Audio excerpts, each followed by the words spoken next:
El nombre de la persona humana se compone de prenombre y apellido y sirve para individualizar a cada persona dentro de la sociedad. El nombre tiene dos elementos. Primero, el prenombre, también denominado nombre propiamente dicho o nombre de pila, en alusión a que es frecuente que se lo elija en la pila bautismal, y el apellido, que es también denominado el nombre de familia. El Código de Vélez no traía reglas sobre el nombre, por lo tanto fue la costumbre la que estableció las reglas que sobre esta materia se instituyeron. Fue recién en el año 1969 cuando la ley 18248, la ley de nombre, reguló todo lo relativo al nombre y al apellido y fue la que rigió con algunas modificaciones introducidas por leyes de adopción o de patria potestad y de matrimonio, hasta la entrada en vigencia del nuevo Código Civil y Comercial de la Nación, que regula todo lo relativo al nombre en los artículos 62 a 73. Es importante destacar que fue la ley 26994 la que aprueba el Código Civil y Comercial, la que a través de su artículo número 3 deroga absolutamente en forma completa la ley 18248, por lo cual la única regulación subsistente sobre esta materia es la que dan el articulado del nuevo código. En doctrina encontramos diferentes opiniones acerca de la naturaleza jurídica del nombre. Para algunos es un derecho de propiedad de quien lo lleva, para otros es un derecho de la personalidad, otros lo ven como una institución de policía civil cuya función es individualizar a la persona, y bajo este punto de vista, el nombre, más que un derecho, sería entonces una obligación. Para otra opinión es una institución mixta, es tanto un derecho como un deber. Por un lado el individuo tiene el derecho a usar un nombre y a defenderlo, y por otro lado tiene el deber de tenerlo para ser individualizado dentro de la sociedad. Esta última fue la posición de la ley 18248 y es la que adopta también el nuevo Código Civil y Comercial en el artículo 62. El artículo 62, cuyo título es Derecho y Deber, prescribe que la persona humana tiene el derecho y el deber de usar el prenombre y el apellido que le corresponden, por lo cual podemos ver que la norma positiva recepta esta última teoría de la naturaleza jurídica del nombre como un derecho y un deber. Respecto a los caracteres del nombre como atributo de la personalidad, podemos decir que es obligatorio, todo individuo necesariamente debe llevar un nombre, es único, solo se puede tener un nombre y apellido en general, por más de que tanto el nombre de pila como el apellido pudieran tener varios componentes, es inalienable, está fuera del comercio, no puede transferirse, es imprescriptible, puesto que no se adquiere ni se pierde por el transcurso del tiempo, es inembargable, ya que no es susceptible de embargo por estar fuera del comercio precisamente, y es inmutable. Solo se puede cambiar cuando existen ciertas causas graves, como ya veremos a lo largo de esta presentación. El nombre individual es el nombre de pila, el prenombre, es el elemento que sirve para identificar a una persona dentro de una familia. ¿Cómo se adquiere este nombre? La ley 18248 en el artículo 2 establecía que el nombre se adquiría por la inscripción en el acta de nacimiento en el registro del Estado Civil y Capacidad de las personas. El nuevo Código Civil y Comercial nada dice respecto a la adquisición, por lo cual creemos razonables que se mantendrá el régimen de la inscripción en el acta de nacimiento en el registro. En cuanto a la elección del prenombre, sí el artículo 63 en su primer inciso establece que la elección del prenombre corresponde a los padres o a las personas a quienes ellos den autorización para tal fin, y a falta o impedimento de uno de los padres, la elección a dar o la autorización para la adquisición, para la celebración del nombre, corresponde al otro progenitor. En defecto de todos, debe hacerse por los guardadores, por el Ministerio Público o por el funcionario del Registro Civil y Capacidad de las Personas. El nombre se elige libremente, es decir, se podrá elegir el nombre que se quiera, salvo aquellos nombres que la ley establezca que no pueden inscribirse, que son los nombres prohibidos. El régimen de la anterior ley 18.248 establecía que no podían inscribirse los nombres que fueran extravagantes, ridículos, contrarios a las costumbres, o los nombres extranjeros, salvo aquellos que estuviesen castellanizados por el uso o cuando se trate de nombres de los padres del inscripto, si fueran de fácil pronunciación y no tuvieran traducción en el idioma nacional. En este caso quedaban exceptuados de la prohibición el nombre que se quisiera imponer a los hijos de los funcionarios o empleados extranjeros de las representaciones diplomáticas, consulares que estén o estuviesen acreditadas en nuestro país. Tampoco se podía establecer apellidos como nombres. Por ejemplo, González como nombre y no como lo que es realmente un apellido. Tampoco podían establecerse primeros nombres idénticos a los hermanos vivos. Ponerle Carlos a un hijo si ya había un hermano vivo con ese mismo nombre. Y tampoco, por último, podían establecerse más de 3 nombres de pila, como por ejemplo Mario José Rodolfo Humberto Leguizamón de apellido. Solamente la limitación estaba circunscripta a 3 nombres, eran los permitidos. Podían inscribirse los nombres aborígenes o derivados de voces aborígenes autóctonas y latinoamericanas, por ejemplo, Atahualpa, Ayelén, Huenú.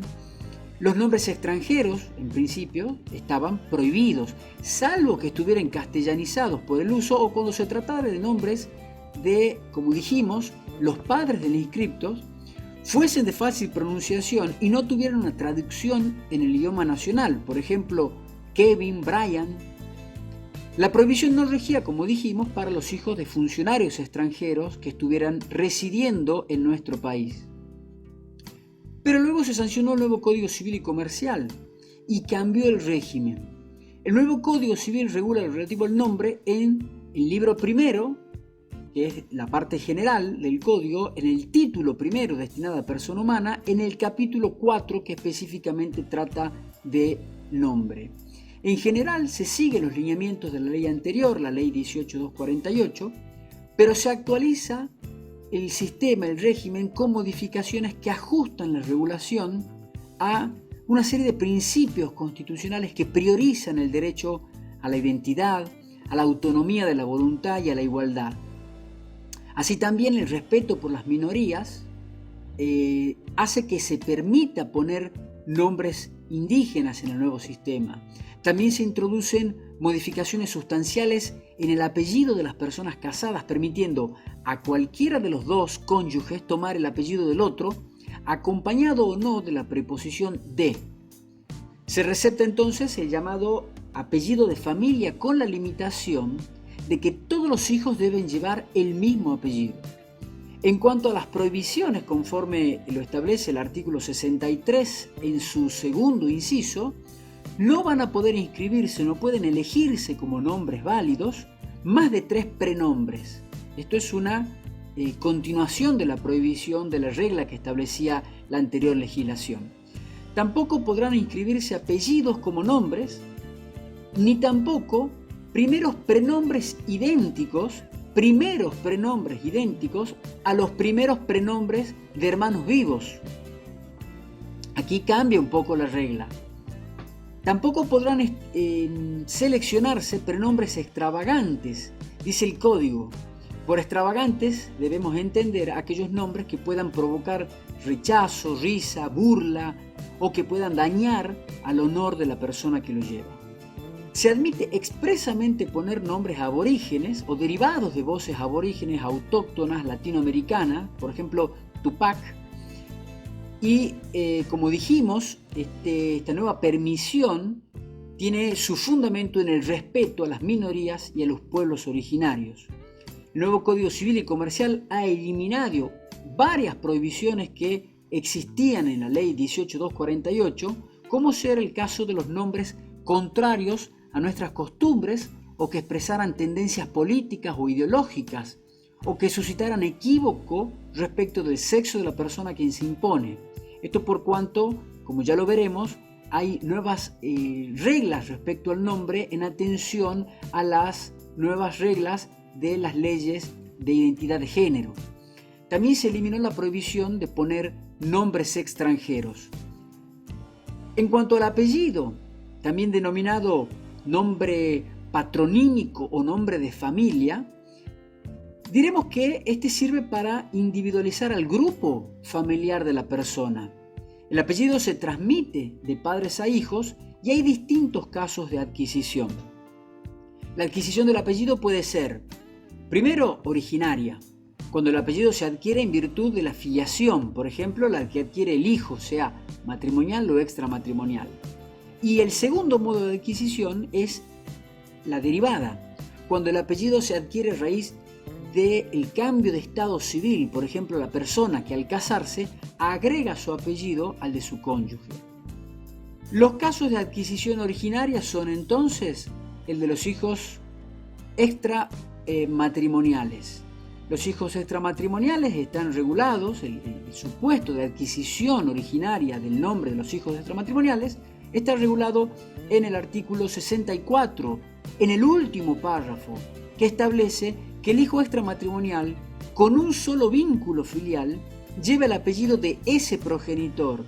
Si la filiación de ambos padres se determina simultáneamente, se aplica el primer párrafo del artículo, es decir, se lleva el apellido de alguno de esos dos progenitores o de ambos. Si la segunda filiación se determina después, los padres acuerdan el orden y a falta de acuerdo será el juez el que va a disponer el orden de los apellidos según el interés superior del niño. Respecto a los hijos extramatrimoniales, es decir, los concebidos fuera de una unión matrimonial, debemos diferenciar tres supuestos. Cuando hay un solo vínculo filial, reconocido por un solo progenitor, lleva el apellido de ese progenitor. Cuando ambos progenitores los reconocen simultáneamente, la solución es igual para los hijos matrimoniales. Lleva el primer apellido de alguno de los cónyuges. En este caso, los padres deberán ponerse de acuerdo acerca de si lo anotan con el primer apellido de uno de ellos o del otro, o con los dos juntos. Y la tercera hipótesis es cuando uno de los cónyuges los reconoce posteriormente al reconocimiento que hizo el otro, no en forma simultánea como en el segundo caso. En este supuesto, los padres deberán acordar también el orden de los apellidos que llevará el hijo, y si no se ponen de acuerdo será el juez quien decida el orden de los apellidos según también el interés superior del niño. El segundo supuesto es el de los hijos matrimoniales, que establece la primera parte del artículo 64. El hijo matrimonial lleva el primer apellido de alguno de los cónyuges. En caso de no haber acuerdo, se determina por sorteo realizado en el registro del estado civil y capacidad de las personas. En este supuesto, a pedido de los padres o del interesado, es decir, la persona que recibe el nombre, cuando tenga la edad y la madurez suficiente, se podrá agregar el apellido del otro progenitor, del otro padre. Todos los hijos de un mismo matrimonio, como regla, deberán llevar el apellido y la integración compuesta que se haya decidido para el primero de los hijos nacidos. Los hijos matrimoniales llevan el primer apellido de alguno de los cónyuges. Los padres deben ponerse de acuerdo acerca de si lo anotan con el primer apellido de uno o con el primer apellido de otro o con los dos apellidos. Si no se ponen de acuerdo, como dice el artículo, se anota con el apellido resultante de un sorteo que se va a efectuar en el registro civil. Esta es una innovación del nuevo código que deja de lado la costumbre de poner a los hijos el apellido paterno en primer término.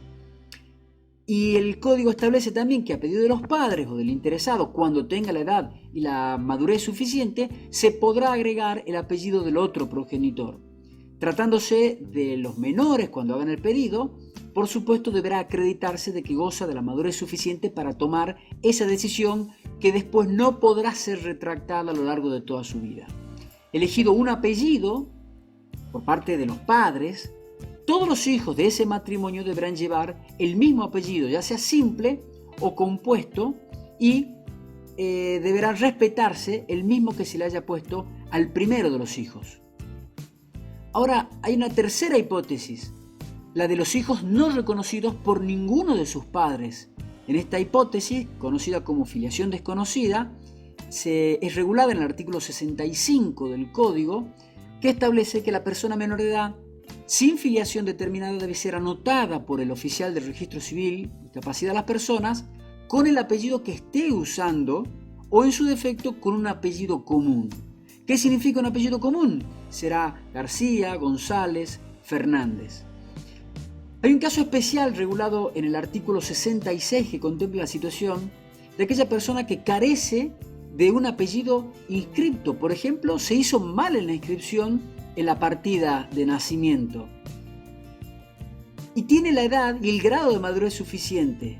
En este caso puede procederse a asentarse el nombre el apellido que actualmente esté usando.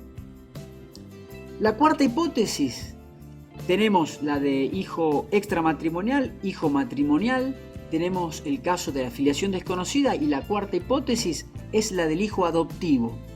Para este supuesto, el artículo 68, cuyo título es Nombre del hijo adoptivo, dispone que el nombre del hijo adoptivo se rige por lo dispuesto en el capítulo 5, título 6 del libro segundo de este código, es decir, conforme las reglas del procedimiento de adopción. De acuerdo a esta remisión, debemos distinguir tres supuestos, según el tipo de adopción que se trate. Tenemos la adopción plena, es la que confiere al adoptado la condición de hijo y extingue los vínculos jurídicos con la familia de origen, con la excepción de que subsisten los impedimentos matrimoniales. El adoptado tiene entonces en la familia adoptiva los mismos derechos y obligaciones de todo hijo. En este caso, debemos diferenciar a su vez si se trata de una adopción unipersonal o conjunta. Si se trata de una adopción unipersonal, solo una persona es la que adopta a este hijo. El hijo adoptivo lleva el apellido del único adoptante. Si el adoptante tuviese un doble apellido, puede solicitar que éste sea mantenido. Ahora, si se trata de una adopción conjunta, es decir, los dos cónyuges o los convivientes adoptan al menor, se aplican las reglas generales relativas al apellido de los hijos matrimoniales. En todos los casos, si el adoptado cuenta con la edad y con el grado de madurez suficiente, el juez debe valorar especialmente su opinión al respecto. Eso en cuanto a la adopción plena. Respecto a otra hipótesis, otro supuesto de adopción, el de adopción simple, que es la que confiere el estado de hijo al adoptado, pero no crea vínculos jurídicos con los parientes ni con el cónyuge del adoptante. En este caso, el adoptado, si cuenta con la edad y el grado de madurez suficiente, lo que es una muestra más de otro supuesto de capacidad progresiva para el menor, o en su caso los adoptantes también, pueden solicitar que se mantenga el apellido de origen, pero que se le adicione o se le anteponga el apellido del adoptante o de uno de ellos. Si no hay una petición expresa, en la adopción simple se rige por las mismas reglas que la adopción plena. Y una tercera hipótesis de adopción es la adopción de integración, que es la que se configura cuando se adopta al hijo del cónyuge o del conviviente. Aquí se mantiene el vínculo filiatorio entre el adoptado y su progenitor de origen, cónyuge o conviviente del adoptante. Y en este caso hay que distinguir, primero, si el adoptado tiene un solo vínculo filial de origen. En este caso se inserta en la familia del adoptante con los efectos de la adopción plena, como si también tuvieran los efectos correspondientes a los del apellido, obviamente. Ahora, si el adoptado tiene doble vínculo filial de origen, subsiste, digamos, porque tiene un vínculo con su madre y con su padre, se aplica lo dispuesto en el artículo 621, es decir, el juez otorga la adopción plena o simple, según cuáles sean las circunstancias, atendiendo fundamentalmente el interés superior del niño, y de acuerdo a qué tipo de adopción se otorgue, se surtirá los efectos correspondientes sobre el apellido. Ahora bien, en caso de que se produzca la revocación de la adopción, el adoptado pierde el apellido de adopción. Sin embargo, con fundamento en el derecho a la identidad, que es un nuevo paradigma que se ha introducido en esta materia, puede ser autorizado por el juez a conservar el apellido de adopción. Esto es aplicable a la adopción simple y a la de integración, pero no va a ser aplicable a la adopción plena, porque la adopción plena es irrevocable. Eso en cuanto a los modos de adquisición originaria del apellido. Ahora, respecto a los casos de adquisición derivada, estos casos se dan cuando hay matrimonio, hay viudez, hay separación, hay divorcio o hay nulidad del matrimonio. En el caso de matrimonio, cualquiera de los cónyuges puede optar por usar el apellido del otro con la preposición de o sin esta preposición. También puede adquirirse en forma derivada el apellido a través de la viudez. El cónyuge viudo puede seguir usando el apellido del otro cónyuge mientras no contraiga nuevas nupcias ni constituya una nueva unión convivencial. Y por último están los supuestos de divorcio o de nulidad de matrimonio. La persona divorciada o cuyo matrimonio ha sido declarado nulo no va a poder usar el apellido del otro cónyuge, excepto que por motivos razonables el juez autorice a conservarlo. Por ejemplo, cuando la nulidad se produzca por culpa o responsabilidad de uno de los cónyuges y el otro quisiera conservar su apellido porque se lo conoce por este apellido y cambiarlo le representaría tal vez problemas o perjuicios laborales o personales.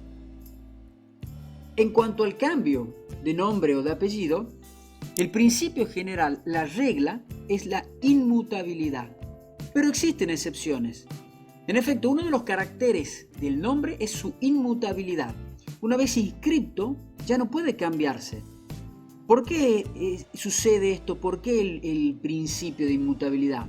Porque si pudiese cambiarse arbitrariamente o repentinamente o sucesivamente, se produciría un desorden en la sociedad, ya que dejaría el nombre de cumplir la función de identificar a las personas con posibles implicancias negativas en la seguridad jurídica.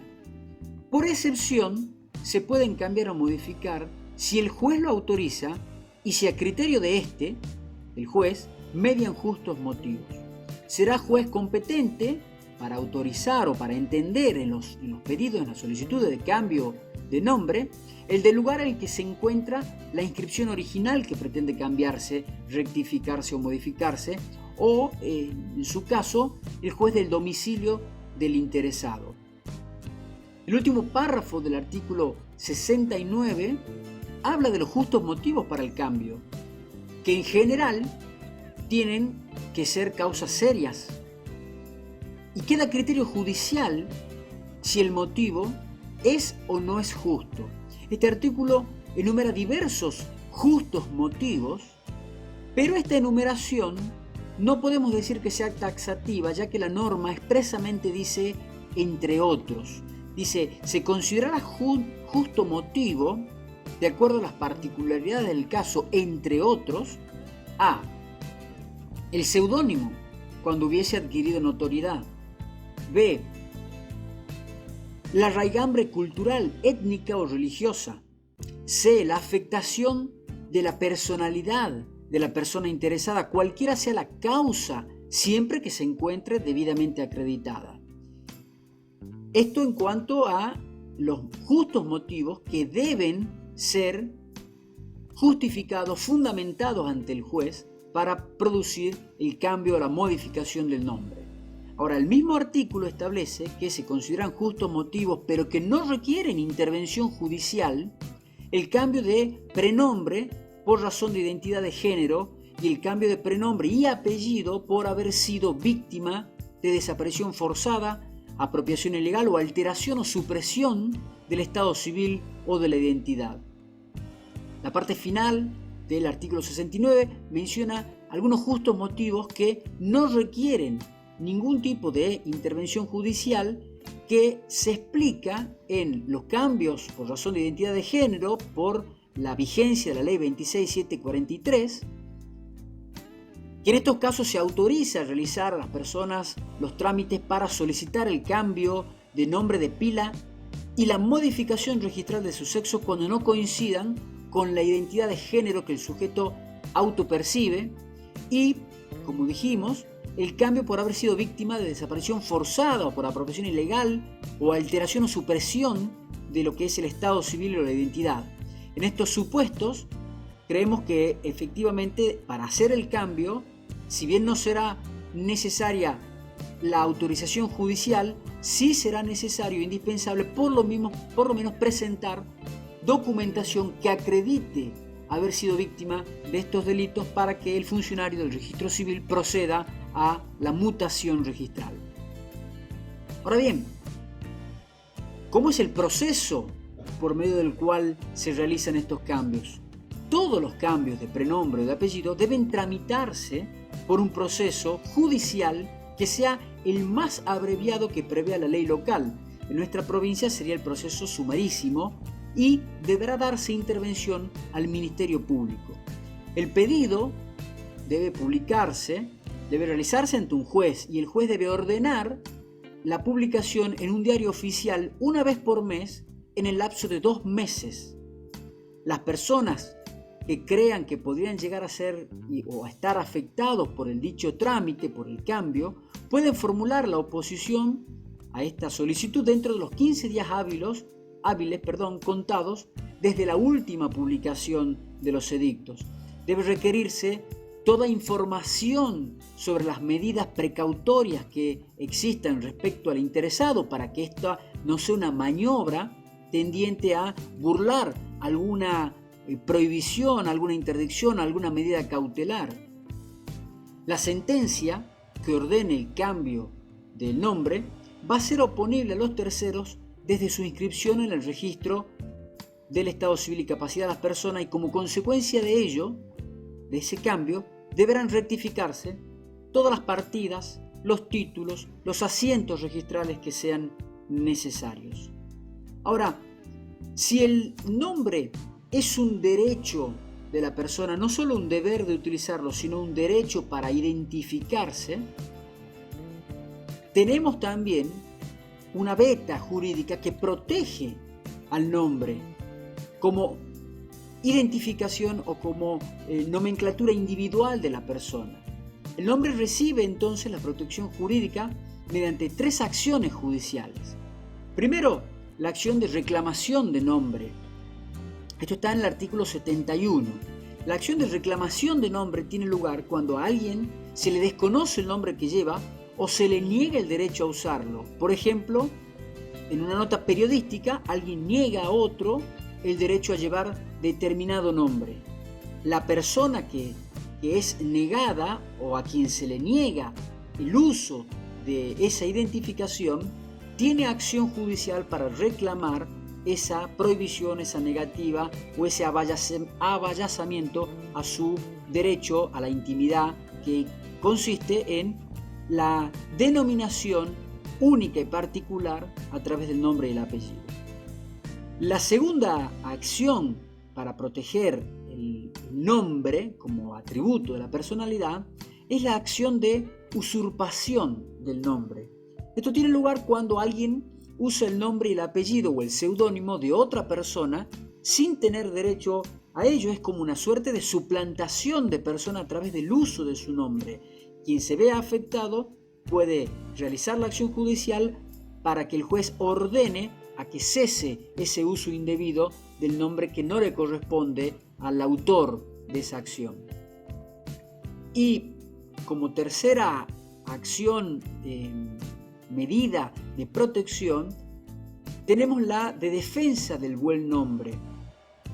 Igual que en el caso anterior, pero el nombre ajeno es utilizado maliciosamente para la designación de cosas o personajes de fantasía, causando algún perjuicio, ya sea moral o material. Se designa con el nombre de una persona a cosas u objetos con el fin, con la finalidad o con el efecto de malicioso de producirle algún perjuicio.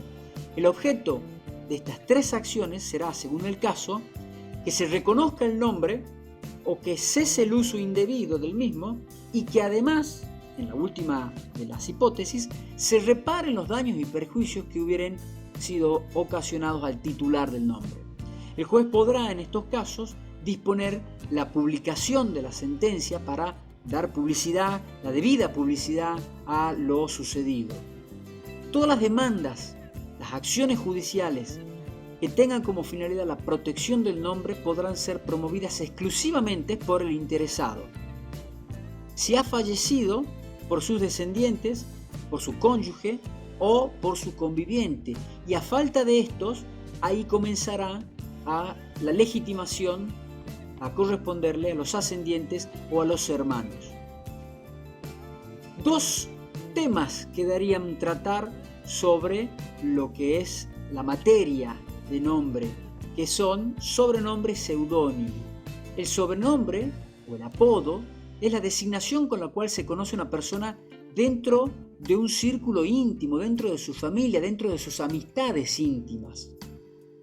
Su importancia es mínima en el aspecto jurídico, ya que las personas solo se identifican por el nombre y el apellido con que figuran inscriptas en el registro civil. Sin embargo, hay una hipótesis legal, una hipótesis en el código en la que el sobrenombre o el apodo puede tener cierta importancia, y es la hipótesis de los testamentos en los que se designa al beneficiario por su sobrenombre, por su apodo, y dicha designación no deja lugar a dudas sobre cuál es la identidad de la persona de que se está hablando. Esto en honor a la autonomía de la voluntad y de la última voluntad del testador, porque caso contrario el testamento podría ser declarado sin objeto, nulo, por no haber designado a quien recibiera los bienes, por no tener nombre. En atención al resguardo y a la primacía de la última voluntad del testador, el código establece que siempre y cuando el sobrenombre o el apodo nos lleve inequívocamente a la identificación de la persona de la cual se está tratando, el testamento será válido y podrá designarse de esa manera, a través del sobrenombre, al beneficiario.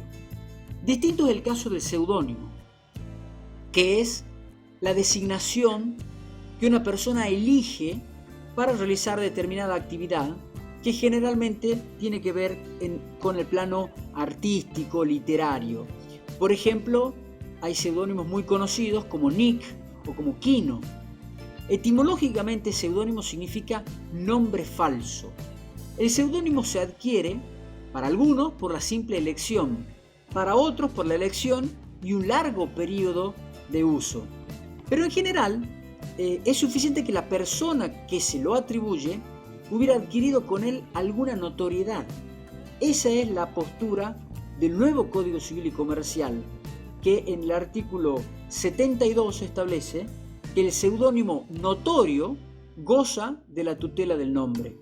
El seudónimo sí tiene importancia jurídica, ya que si alcanzó notoriedad puede ser defendido igual que el nombre a través de las acciones que más arriba comentamos.